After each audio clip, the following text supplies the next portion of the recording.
Hello বন্ধুরা, শাশুড়ি বৌমা রান্নাঘরে তোমাদের সবাইকে স্বাগত জানাই। আশা করি তোমরা সবাই ভালো আছো। তো আমরাও খুব খুব ভালো আছি। আজকেই আমার রেসিপি হচ্ছে টমেটো হালুয়া। তো বন্ধুরা, আমরা তো অনেকে সুজির হালুয়া, গাজরের হালুয়া খেয়েছি। তো আজকে তোমাদের সাথে শেয়ার করছি টমেটোর হালুয়া। তো দেখো, টমেটোগুলোকে সবার প্রথমেই আমি পরিষ্কার করে জল দিয়ে ধুয়ে বটিতে ছোট ছোট করে কেটে নিচ্ছি। তো এবার মিক্সি জারে আমি এই টমেটোটাকে পেস্ট করে নেবো। তো দেখো, টমেটোটা আমার এখানে পেস্ট করা হয়ে গেছে, তোমরা দেখতেই পাচ্ছ।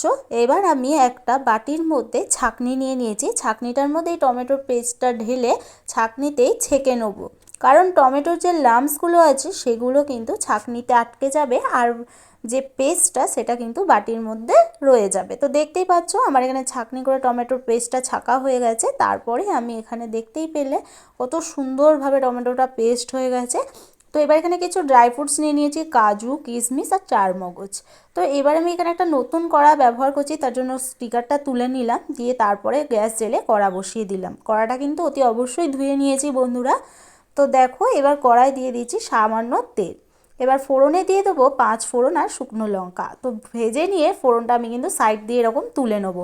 তো তোমরা দেখতেই পাচ্ছ, অনেক সময় ফোড়নের মেথিগুলো মুখে পড়লে খেতে কিন্তু বিচ্ছিরি লাগে, তার জন্যই কিন্তু ফোড়নটা দেখো তুলে নিলাম। এতে কিন্তু তেলে কিন্তু ফোড়নের স্বাদটা রয়েছে। তারপরে পেস্ট করে রাখা টমেটোটা দিয়ে স্বাদ মতো লবণ আর চিনি দিয়ে দিয়েছি, দিয়ে ভালো করে নাড়াচাড়া দিয়ে ফুটিয়ে নিতে হবে। তো তোমরা দেখতেই পাচ্ছ ফুটিয়ে নিয়েছি। এবার ড্রাই ফ্রুটসগুলো কিন্তু আমি পরিষ্কার করে ধুয়ে নিলাম, দিয়ে আর দিয়ে দিলাম টমেটোর উপর। দেখো, দেখতেই পাচ্ছ কত সুন্দরভাবে ফুটে গেছে। আর ওই বাটিতেই নিয়ে নিয়েছি সামান্য কর্নফ্লাওয়ার, দিয়ে জল দিয়ে ভালো করে গুলে নিয়েছি।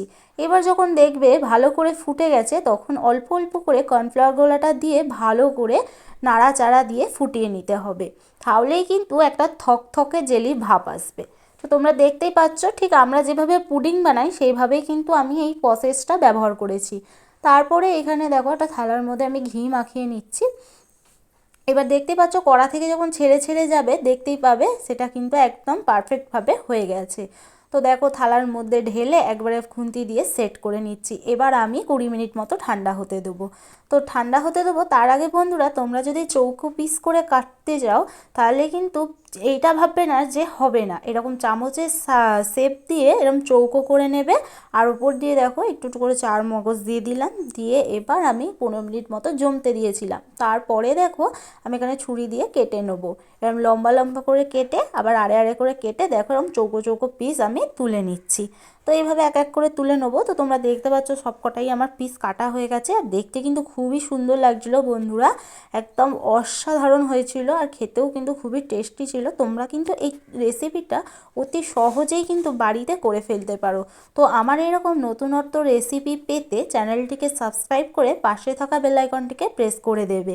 আর আমার ভিডিওটি যদি তোমাদের ভালো লেগে থাকে, তাহলে চ্যানেলটিকে সাবস্ক্রাইব করে দিও।